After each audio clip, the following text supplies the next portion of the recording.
প্রথম সাপ্লিমেন্টারি 4 দিনের মাথায় কাল দ্বিতীয় সাপ্লিমেন্টারি তালিকা প্রকাশ হবে। বাংলায় এসআইআর 3 দফায় বাদ প্রায় 76 লক্ষ নাম। পশ্চিমবঙ্গে খসড়া তালিকায় বাদ প্রায় 58 লক্ষের নাম।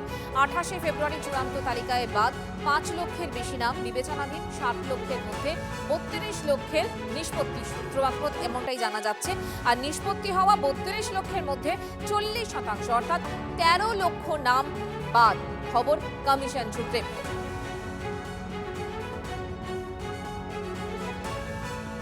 আরও একবার আপনাদেরকে জানাই, প্রথম সাপ্লিমেন্টারি যে তালিকা সেটা প্রকাশ হয়ে গেছে এবং তার 4 দিনের মাথায় আগামীকাল দ্বিতীয় সাপ্লি যে তালিকা সেই তালিকা প্রকাশ হতে চলেছে, এমনটাই সূত্রের খবর। বাংলায় এসআইআর 3 দফায় বাদ প্রায় 76 লক্ষ নাম।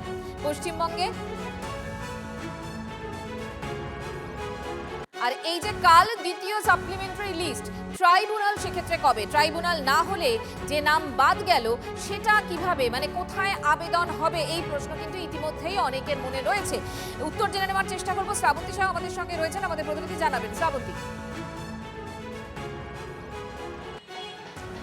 মঞ্জুরা, আগামীকাল দ্বিতীয় সাপ্লিমেন্টারি তালিকা প্রকাশ। ইতিমধ্যে যেরকমটা আমরা জানতে পারছি যে 10 লক্ষ নাম প্রকাশ হলেও সেখানে বেশ কয়েক লক্ষ বাদ গেছে এবং যদি টোটালটা আমরা ধরি তাহলে প্রায় 32 লক্ষ নামের নিষ্পত্তি হলেও সেখানে 40% অর্থাৎ প্রায় 13 লক্ষ নাম বাদ গেছে।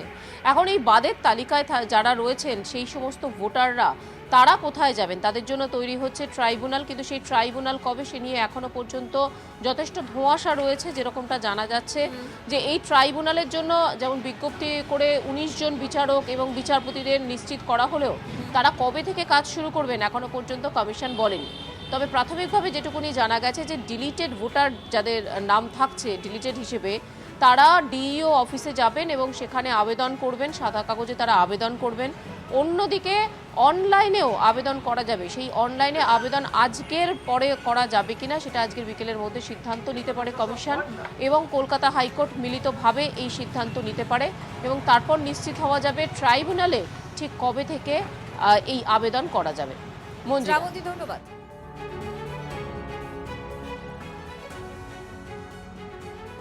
আমরা যে ফর্ম 7 জমা দিতে পারিনি তার সম্পর্কে নির্বাচন কমিশনকে সিদ্ধান্ত নিতে হবে।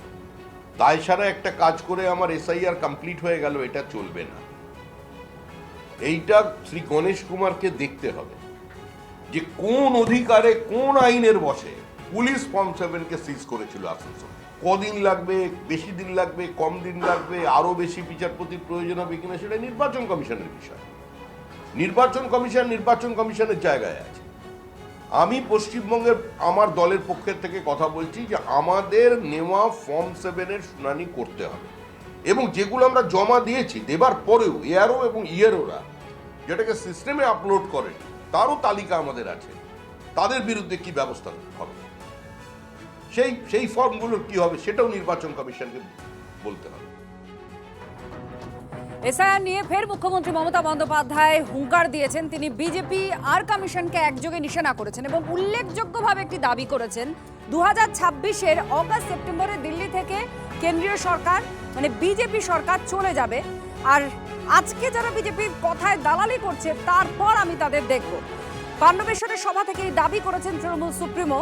তিনি বলছেন, যারা মানুষের ভোটাধিকার কাটছেন মনে রাখবেন ধর্মের কল বাতাসে নড়ে।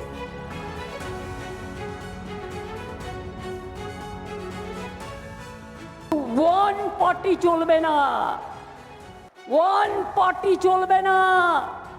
বিজেপির কথায় সব ঠিক করবে, ভ্যানিশ ওয়াশিং মেশিন, এটা চলতে পারে না।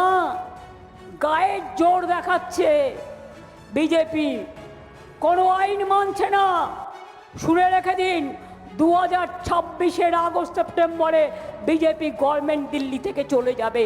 তারপরে আমি দেখব যারা আজকে বিজেপি হয়ে আজকে দালালি করে বেড়াচ্ছেন, মানুষের উপর অত্যাচার করছেন, ভোটাধিকার কেড়ে নিচ্ছেন।